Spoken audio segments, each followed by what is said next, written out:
The total revenue projected for the 2025 fiscal year is 1.4 trillion naira.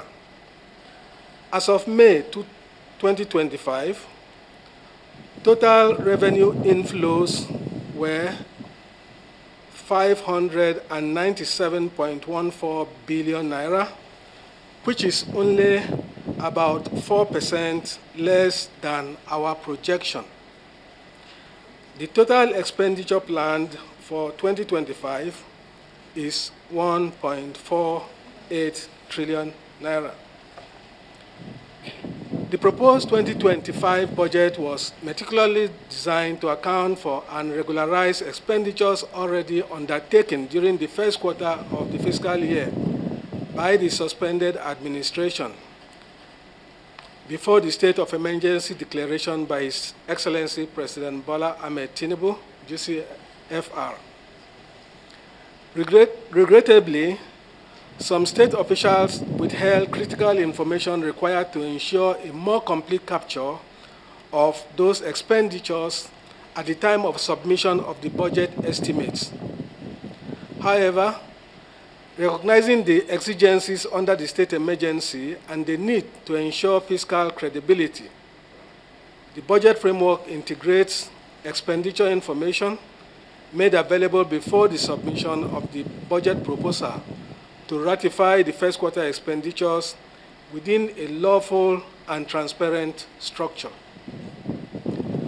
This ensures alignment with statutory appropriation protocols while safeguarding the integrity of public finance management. Additionally, in anticipation of the eventual return to constitutional order, the draft budget prudently retains provisions for the offices and functions of suspended political actors, some of whom have already drawn unallocated resources in the first quarter and are expected to resume their duties at the expiration of the emergency period. In public administration, the budget commits over 117 billion to pensions, gratuities, and employee benefits, marking a decisive shift towards restoring dignity and welfare in the civil service. This includes a 50 billion naira provision to begin to address the long-standing issues around pensions and gratuity arrears owed to retirees in Rivers State. Notably, the implementation of the Employee Compensation Act and a new group life insurance scheme reflects global best practices in labor protection. The state also plans to inject 20 billion naira into the recapitalization of the Rivers State Microfinance Bank, aimed at empowering micro, small, medium, and enterprises and underserved populations with improved access to affordable credit. This measure supports inclusive economic growth and grasp. God willing, every river citizen with a great idea, carefully thought out and well planned, will find the funding they require to turn their dreams into successful ventures, irrespective of tribe, ethnic, or political divide.